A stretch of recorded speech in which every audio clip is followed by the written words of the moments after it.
The Pico Neo 3 Link is the new VR headset that is trying to directly compete with the Quest 2. And after a full month of using it, we can finally answer the question if it is truly worth it. So before we get into it, make sure you completely destroy that subscribe button.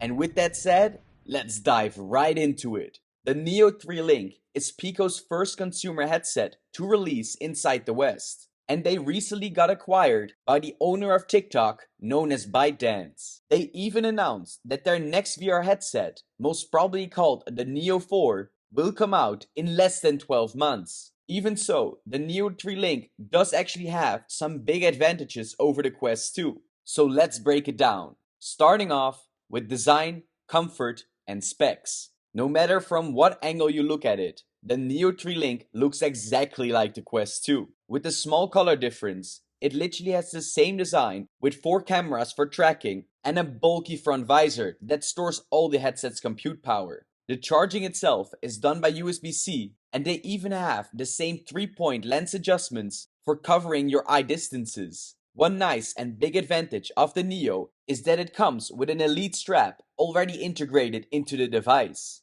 And like we discussed in our previous comparison video, which I will leave a link in the top right corner, this Elite strap makes a huge difference for comfort. It has a back dial that allows you to quickly adjust your fit, and with the battery included, it provides for a better weight distribution. It does make it a little bit heavier in comparison, but combining it with a soft fabric lining and a stretchy rubber top strap, it makes the headset pretty comfortable to wear for longer periods of time.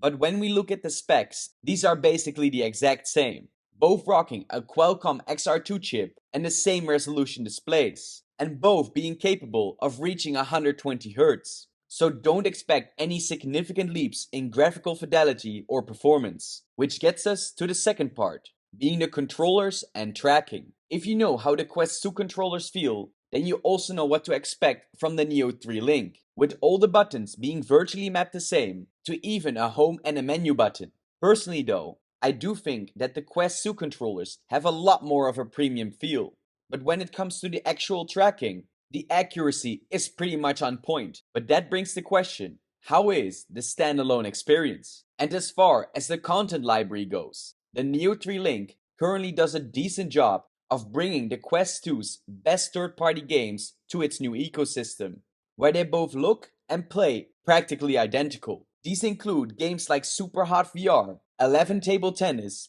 as well as the recent hits like Demeo and After the Fall. And it can be expected that a lot more games will be added to this list. Another nice thing is that the Neo store isn't as strictly curated as the Quest, which means you can get access to some great indie titles. But of course, this also includes some games that are not as good. With that said, you will still miss out on some big exclusives. Think about Beat Saber, Echo VR, or Resident Evil 4. This means that Pico really has to double down on their investments to make their library much more compelling. Instead of just having third-party Quest releases, they need some big hits for themselves. So I'm very interested to see if they pull this off in the near future. Another thing you will be missing out on is the many features that have been implemented into the Quest 2 over the last 2 years. Things like hand tracking, productivity enhancements, Bluetooth keyboard tracking, and marking out your virtual desk or couches in VR, with many more features that are unique for the Quest 2.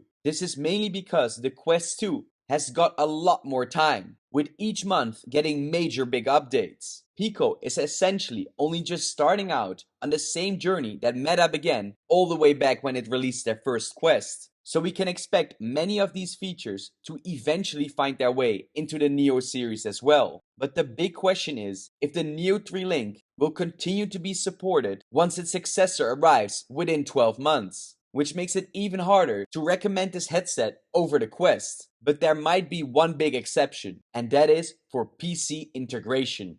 Packed inside the box, alongside the headset, is a USB-C to DisplayPort cable. You can use this cable to connect it directly to your computer and experience a clean, uncompressed PCVR stream. In the meantime, Meta uses a USB-C to USB-A link, offering a stable connection but compressed image, which is very noticeable. Of course, both headsets also feature the AirLink option, which allows for wirelessly free streaming, but it adds in that compression pack that we talked about before. But wiring up your Neo 3 Link gives you access to the whole Steam VR library, and that is where this Pico headset shines the brightest, with its uncompressed video stream being significantly better to play PC VR games. But we have one more subject that needs some explaining, and that is regarding your privacy. Presumably, many people were interested in a Neo 3 Link as an alternative to the Quest 2. This was because it isn't associated with Meta.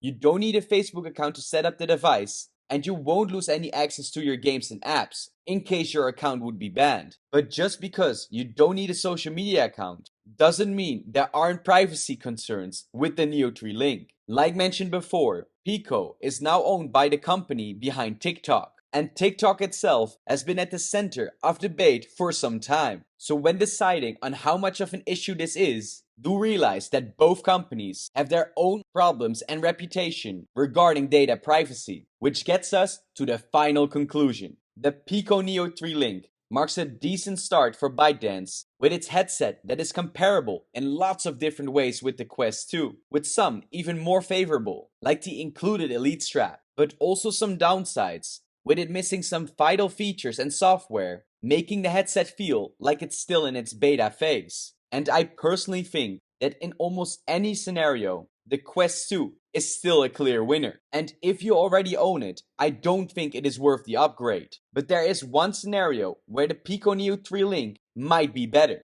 And that is in the case if you don't own a VR headset yet and are mostly focused on a PC VR experience. But if this is not your case, I think your best bet would overall still be with the Meta Quest 2. So let me know in the comment section below which VR headset you prefer.